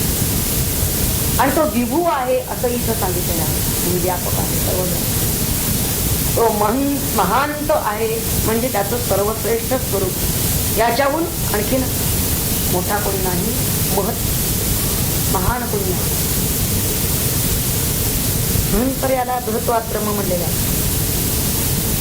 आणि हे जे विभू आणि महांत स्वरूप आहे ते आपलं स्वरूप आहे असं जाणायचंय. मतवा काय मतवा काय मानायचंय आणि काय समजून घ्यायचंय. तर हे विभू स्वरूप, हे अशरीर स्वरूप, हे नित्य स्वरूप, हे महांत स्वरूप माझं आहे असं जो जाणतो तो शोक करत नाही, त्याला शोक होत नाही. इथं आत्म्याचं वर्णन करताना उपनिषदकारांनी जी भाषा वापरलेली आहे ती नित्याची भाषा वापरलेली आहे. आत्मा तसा नाही असं ते लगेच सांगतात आणि या ठिकाणी आत्मा असा असा आहे असं म्हणण्याऐवजी आत्मा तसा नाही वर्णन करण्याची शैली त्याची कसं केली पहा. हा अखिल विश्वाला व्यापून उरणारा आत्मा फळ काळ याच्याही बंधनांच्या आणि कार्य कारण याच्याही बंधनांच्या पलीकडे तो आहे हे त्यांना सांगायचं. कारण 3 परिच्छेद आहे. वस्तू परिच्छेद, काल परिच्छेद आहे, देश परिच्छेद, देश काळ. पण हे परिच्छेद याचा अर्थ मर्यादा. जो आकार घेऊन येतो, दृश्य रूपाला येतो, त्या प्रत्येकाला ही परिच्छेद म्हणजे मर्यादा आहे. परंतु हा निराकार आहे, निरवयव आहे, शरीर आहे, त्यामुळे याला स्थल काल वस्तू परिच्छेद नाही. हा अमर्याद आहे, हा सर्वव्यापक आहे. त्याचं वर्णन करण्याचा जेव्हा प्रसंग आला त्यावेळी स्थळकाळाची भाषा तिथं त्यांना थोडीशी वापरावी लागली, पण ती सुद्धा अपुरी पडते आहे. म्हणून ते इथं नित्याची भाषा वापरतात. सांगताना वर्णन कसं करणार? शरीराच्या आधारानंच मनुष्य जे काही समजून घेण्याचं आहे त्याचं. म्हणून इथं त्यांनी सांगितलं की शरीरेषु अशरीर असं सांगण्याचं कारण ते आहे. त्याच्या आधारानं, परंतु ते नव्हे, त्याच्यामध्ये आहे. तुम्हाला कुठं शोधायचं आहे? त्या शरीरात असतानाच शोधायचं हे सांगायचं. शरीरेषु म्हणण्यामध्ये बुद्धी आपली कितीही प्रगल्भ जरी नसली तरी सुद्धा आत्मा हा इतका सूक्ष्म आहे की त्याचं यथार्थ आकलन करायला ती बुद्धी तोटकी पडते. आणि म्हणून आत्म्याचं वर्णन करताना उपनिषदकारांनी नेहमीच परस्पर विरोधी विशेषणे वापरलेली आहेत. इथं सुद्धा ते म्हणतात आत्मा शरीरेषु अशरीरम, म्हणजे शरीर रहित असून तो शरीरात राहतो. तो स्वतः शरीर त्याने घेतलेलं नाही, पण तो राहतो मात्र शरीर. अनवस्थेषु अवस्थितम, म्हणजे अनित्य वस्तूमध्ये तो आहे पण नित्यपणानं आहे. अनवस्थेषु अवस्थितम, कधीही जो नष्ट होत नाही.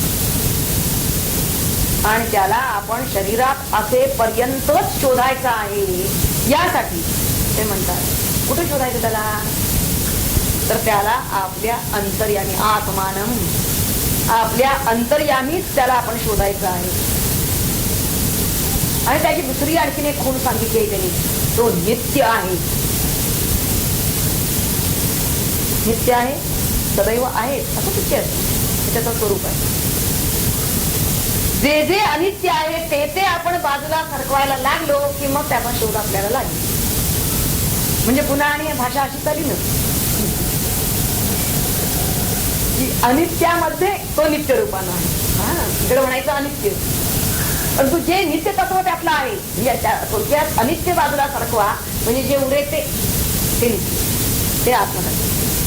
तेव्हा त्याला शोधताना हे सदैव आपण ध्यानी ठेवायचं आहे की ते नित्य तत्व आहे आणि ते सदैव प्रतीला येतो आहे, ते प्रत्यक्ष आहे. सदैव प्रतीला म्हणजे कधी प्रतीला आलं कधी नाही असं नाही. बाकीच्या अन्य सर्व वस्तू व्यक्ती पदार्थ मात्राच्या बाबतीत बघा, त्या कधी कधी प्रतीला येतील, कधी कधी येणार नाही. म्हणजे इथंच ठरलं की त्या अनित्य आहे. कधी कधी ज्या प्रतीला येतात त्या नित्य नाही, आणि जो नित्य प्रतीला येतो आहे तोच आत्मा. तेव्हा त्याची पुढची जी 2 विशेषणं दिलेली आहेत ती अत्यंत मार्मिक दिलेली आहे. महानतम हे विशेषण म्हणजे सर्वश्रेष्ठ, म्हणजे त्याच्याहून महान मत काही नाही. बाकीचं सगळं त्याच्या पुढं थिट आहे हे लक्षात घ्यायचं. याचा शोध घेत असताना आपल्याला असं वाटतं का की हेच एक जास्त महत्वाचं महानतम, ज्याच्याहून बाकी सारं गौण, असं आधी वाटतं का? याचा शोध घेताना ही कसोटी आहे. त्यालाच तो शोध लागेल जो हेच जास्त महत्वाचं ठरवतो. इथं महानतम शब्द कडे घातलेला आहे. जेव्हा आपल्या आयुष्याचं महान ध्येय हा आत्मशोधच होतो, तोच होतो जेव्हा त्याच वेळी त्याचा शोध लागतो, त्याच वेळी तो, आणि त्यासाठी त्याला धीरा म्हणला. असा शोध घेणारा जो आहे ते त्या ठिकाणी जरा धैर्य आहे, टिकून राहतं ते तो धीरा पुरुष. आता त्याला महान का म्हणायचं असाही प्रश्न येईल, कारण त्याचं सामर्थ्य असीम नाही. त्याला का महान म्हणतात? इतकं सामर्थ्य, खरा समर्थ तोच आहे. कर्तुम अकर्तुम अन्यथा कर्तुम सर्वतंत्र स्वतंत्र असं त्याचं सामर्थ्य आहे. म्हणून त्याला खरा समर्थ असं म्हणलेलं आहे. आणि हे ज्याच्या ठाई आहे असं अन्य कुठलंही आपल्याला दिसून येत नाही. इतकं असीम सामर्थ्य असणार, म्हणून तो महान. त्याच्या महानपणाबद्दल एकदा आपला पक्का निश्चय झाला, पक्की खात्री आपल्याला पटली की मग आपोआप आपल्या ठिकाणी लहान कोण येतो. त्याला महानतम का म्हणलेलं आहे तर आपण आपोआप तिथं मग लहान होतो, नतमस्तक होतो, त्याच्या पुढे नम्र होतो. आणि हे अपेक्षित आहे. कुणाला होईल?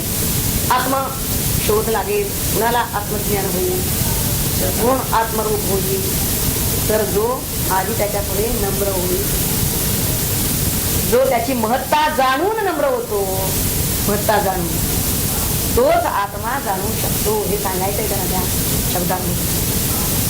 आणि पुढचं जे विशेषण आलेलं आहे विभूम, उगाच टाकायची म्हणून त्यांनी काही विशेषण टाकलेली नाही तिथे. त्या प्रत्येक विशेषणाच्या मागे त्यांना त्यांचा अभिप्राय आहे की जो आम्हाला समजावा. विभूम म्हणजे सर्वव्यापी, म्हणजे तो एकदेशी नव्हे. आपलं शरीर हे एकदेशी आहे. आज आत्ता इथं आहे म्हणजे अन्य कुठेही नाही, तसं आत्म्याच्या बाबतीत नाही, तो सर्वत्र आहे. जे जे म्हणून आहे म्हणजे ज्याला अस्तित्व आहे ते ते सगळं त्यानं व्यापलेलं, त्याचीच एक सत्ता आहे आणि ती अबाधित आहे. आणि हे जो मानतो तोच धीर आहे.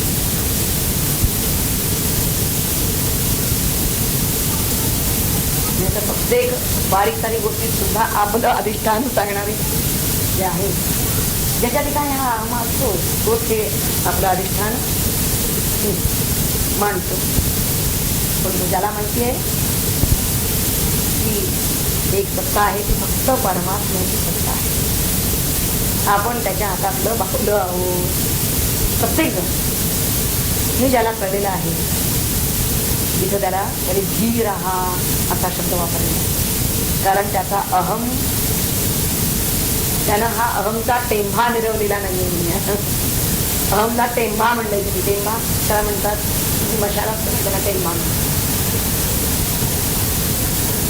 ती पुढे दाखवल्याशिवाय जाऊ शकत नाही मार्ग समोर गोष्टी. प्रत्येक गोष्टी त्याचा अहम पुढे येतो, जे काही असेल ते मी करतो. परंतु असं ज्याचं नाही, त्या सर्व व्यापक सत्तेलाच जो शरण झालेला आहे खरा तोच शहाणा आहे. त्याला धीमान धीरा असं म्हणतात. तोच खरा शहाणा आहे आणि म्हणून तो शोक करत नाही. न शोचती, शोकाच्या पार तो गेलेला. कारण ज्याचा वियोग होतो त्याचाच मनुष्य शोक करतो. पण सगळं मीच झालो आहे आणि मी नित्य आहे. दोन गोष्टी सांगितलेल्या, सर्वव्यापी विभूम आणि त्याच्या आधी नित्यता सांगितली. सगळं मीच झालो आहे आणि मी नित्य आहे.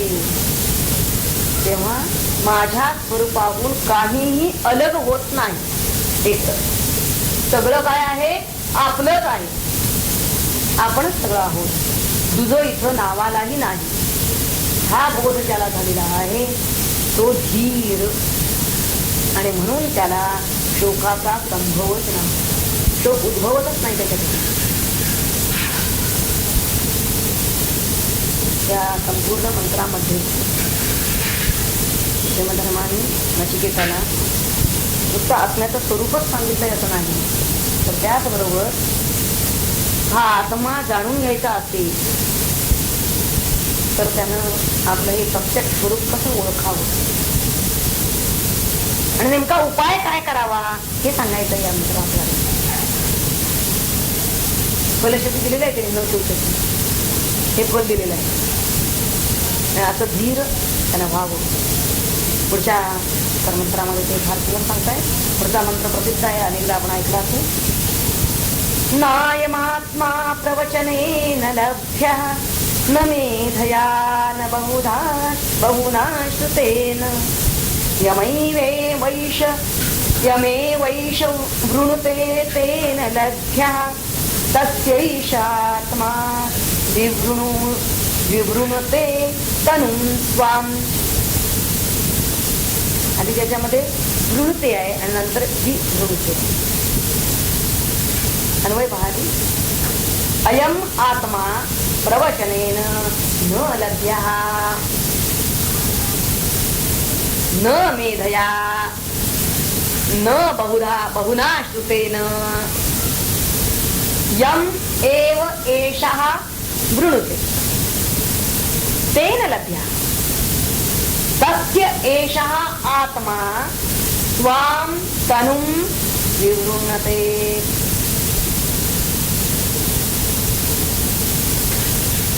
अर्थ पाहूया आधी शब्दार्थ.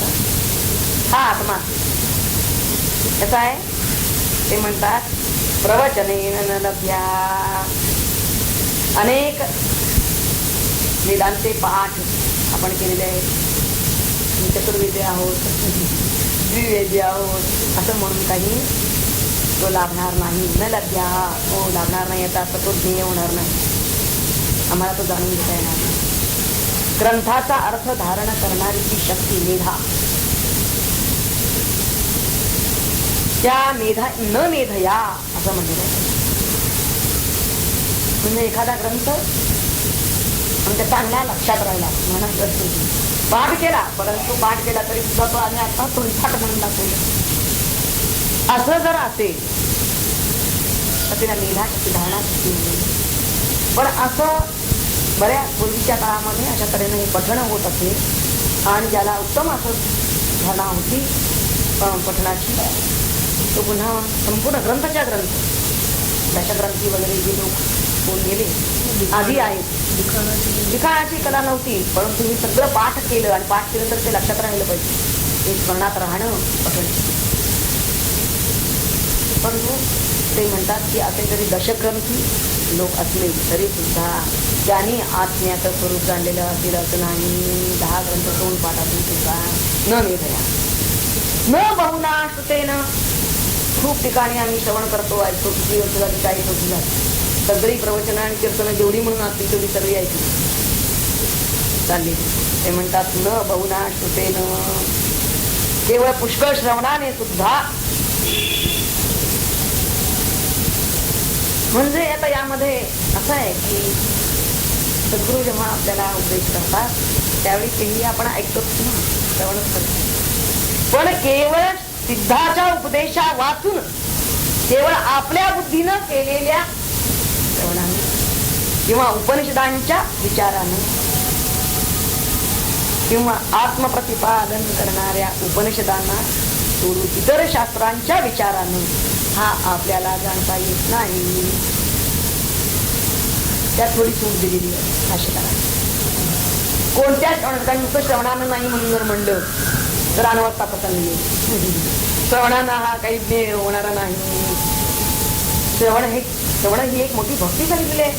केवळ परिस्थिती श्रवणाने तरला असं जर सांगितलं जातं तर मग न बहुना श्रुतेन, पण तिथं बहुना हा शब्द मुद्दाम घातला ते मोठकं ऐकलं पाहिजे त्यानं, बहुना नाही. नेमकं सद्गुरूंनी दिलं महावाक्य ते ऐकलं पाहिजे त्यांना, अगदी चित्त एकाग्र करून ऐकलं पाहिजे. त्यांनी जसं सांगितलंय तसं तेच ऐकलं पाहिजे, त्याला मर्यादा दे. म्हणून इथं त्यांनी सांगितलं की जे सद्गुरू आणखी प्रसिद्ध आहे, सद्गुरू सारखे असं जे आहे त्यांच्या उपदेशा वाचून केवळ आपल्या बुद्धीने केलेल्या श्रवणाने, असं त्यांनी मुद्दाम भाष्यकारांनी बुद्धी जोडलेली आहे. तर सिद्धांत उपदेशा केव्हाही सर्वांना ग्राह्य आहे. म्हणजे इथं केवळ सद्गुरू आपलेच सद्गुरू श्रवण नव्हे तर इतर सुद्धा जे ज्यांनी हे तत्व अनुभवलेलं आहे असे जे आहे, म्हणून त्याला सिद्ध असा शब्द वापरला जातो. त्यांचा उपदेश श्रवण करायला तिथं मज्जा होणार. पण बहुधा श्रुतेनं नको, संबंध आयुष्य नुसतं श्रवणातच घालवायला नको. बहुश्रुत होणे कशासाठी? बहुश्रुत तुझी बहुश्रुत तर त्याला मिरवायची आहे. हे वाचलंय ते वाचलंय सगळे कसं सांगत असतो, या ग्रंथात हे दिलंय त्या ग्रंथात दिलंय, 1000 दाखले आहेत. पण त्यातलं एक तरी त्यानं अनुभवलंय का वचन? हा प्रश्न. पुढे त्यांनी म्हणलेलं आहे, मग आता कशालाही होत नाही, ज्ञात होत नाही, होत नाही एवढं सांगितलं तुम्ही, पण मग कशानंतरी ज्ञात काहीतरी उपाय सांगाल की नाही? ज्ञेय कशानं होतो तो उपाय ते आता पुढे सांगताय. यम एव एषा वृणुते तेन लभ्या. ज्या त्या स्वात्म्याला हा साधक, हा आत्मदेव अंतरीच आहे. दुसरीकडे त्याला जायला नको आहे त्याची प्रार्थना करायला. त्यानं स्वतः आपल्या आत्म्याची प्रार्थना केली पाहिजे, आत्म्यालाच निवेदन केलं पाहिजे, त्या आत्म्याचीच विनवणी केली पाहिजे. असं जेव्हा तो आपल्या आत्मदेवालाच जेव्हा प्रार्थना करायला लागतो त्यावेळी त्या आत्म्याकडून मग तो वर लागतो. त्यांना आत्म्यानं त्याचा स्वीकार करायला पाहिजे, आणि याची पात्रता झाल्याशिवाय तो स्वीकार करत नाही. मग तो आत्मा आपोआप त्याला लभ्य होतो, लाभ होतो. म्हणजे त्याला त्या आत्म्याचं स्वरूप साक्षात कळत. अरे तोच हा त्याच्या माझ्यापासून सुंदर वर्णन केले. परतोनी पाठीमाग मोरे पाहे आणि म्हणे काय म्हणे, तेच मी, सोहम तोच मी.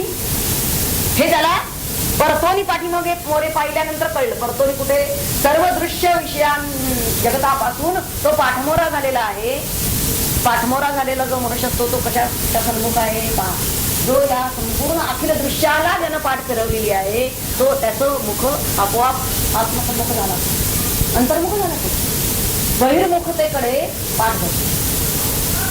जेव्हा मनुष्य बहिर्मुख होतो त्यावेळी बाहेर त्याचं मुख, याचा अर्थच असा आहे की बाह्य विषयांच्याकडे, बाह्य जगताकडे म्हणजे अखिल दृश्याकडे त्याचं लक्ष आहे, म्हणजे त्याचं अंतःकरण आहे, त्याच्या वृत्ती गेल्या.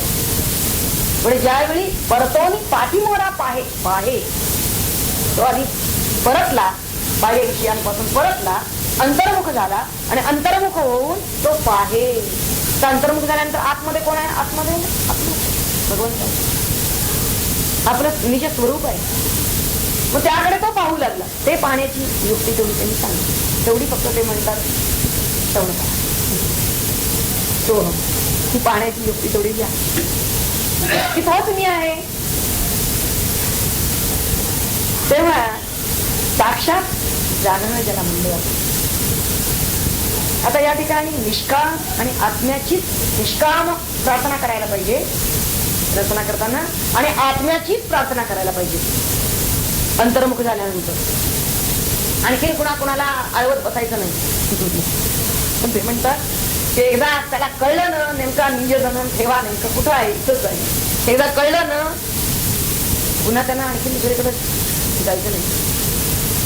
त्या भांडाराची किल्ली सापडली ना त्याला एकदा, तर ती किल्लीच चालवायची. फक्त ती किल्ली चालवतच बसायची, दुसरं काही करायचं नाही. निघेपर्यंत ते भांडार उघड होईपर्यंत किल्ली चालवत राहायची. त्या साधकानं सदैव निष्कामपणे मात्र ही प्रार्थना करायची आहे. इतर दुसऱ्या कुठल्याही कामनेत त्यांना गुंता कामा नये. असा जो असेल साधक त्याला हा आत्मयोग, त्याला आत्मा प्राप्त होतो. आता हा तो आत्मा कसा प्राप्त होतो हेही कळायला पाहिजे. आत्मा आम्हाला प्राप्त झाला हे आम्हाला कळलं पाहिजे ना.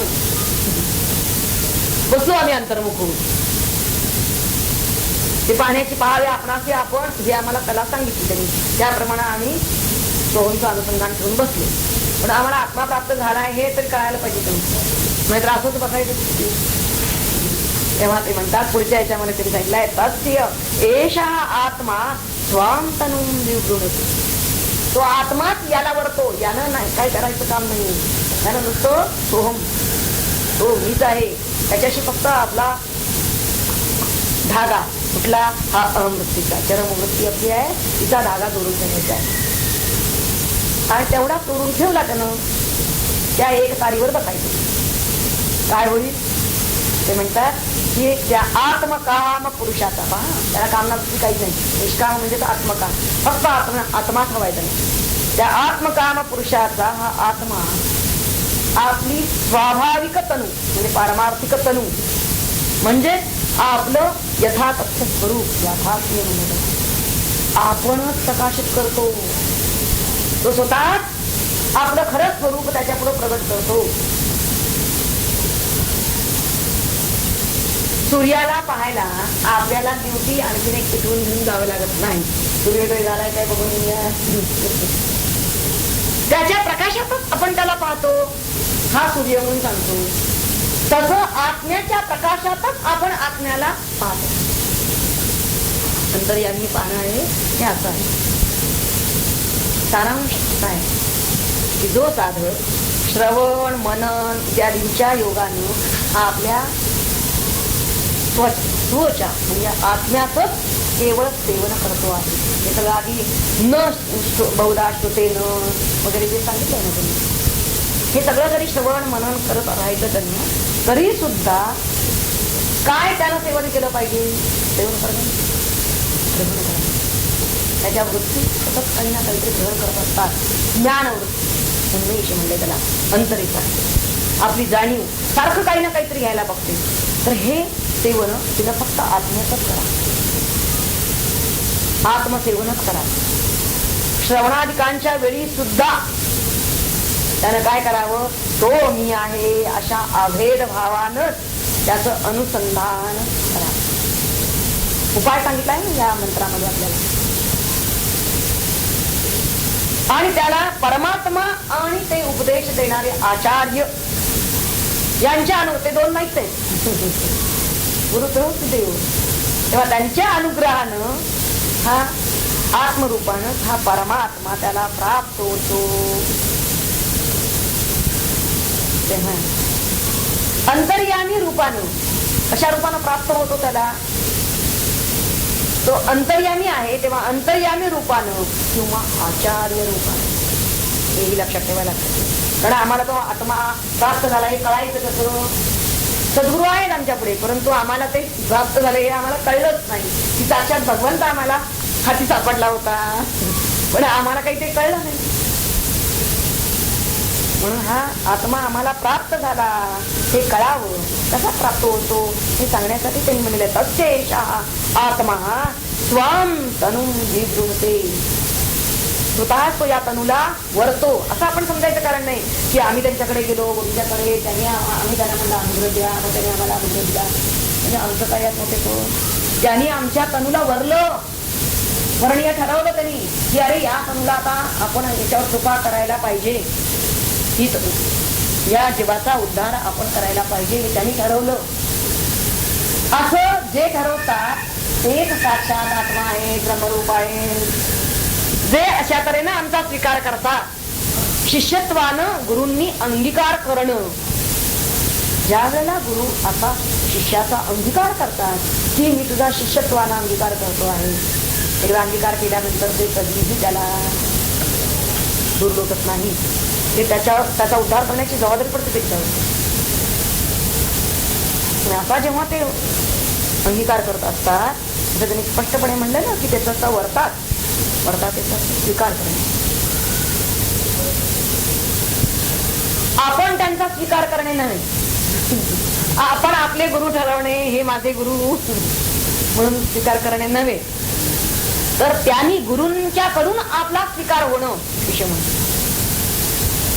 हे जे गुण आहे आत्म्याचं खरं आपल्याला स्वरूप शोध आपण घेतो, आत्मप्राप्ती होणं म्हणतो आहोत. वास्तविक तिथंच आपल्याला हे परब्रह्म भेटलेलं आहे. त्याची प्राप्ती झालेली आहे, फक्त आमच्या ती लक्षात आलेली नाही. तेव्हा परमात्माच मुमुक्षूंच्यावर अनुग्रह करतो आणि ज्याच्यावर आत्म्याचा हा अनुग्रह झालेला आहे त्या साधकाला त्यानं जर अभेद दृष्टीनं अनुसंधान ठेवलं, लक्ष ठेवणे म्हणतात त्याला, अंतरी. मागे अनेकदा सांगून झालेलं आहे लक्ष कसं ठेवायचं. जो साधना करत असेल त्याला ते कळेल की आपली अत्यंत विशुद्ध अशी वृत्ती, जिला चरम वृत्ती असं म्हणलेलं आहे, शुद्ध जाणीव म्हणजे आपलं मीपणाचं भान, ज्या मीला काहीही चिकटलेलं नाही असा मी, फक्त मी आहे असणेपणाचं एवढंच ज्ञान ज्याला आहे आपल्या अस्तित्वात. मी आहे असं त्याला वाटतंय आणि सतत स्फुरत आहे त्याच्या अंतरी, जसं एखाद्या समुद्रावर सारखी लाट असते. ते त्याच्या चैतन्याचं ते एक दृश्य रूप आहे. तसं आपल्या अंतर्यामी जे आपल्याला असं जाणवत आहे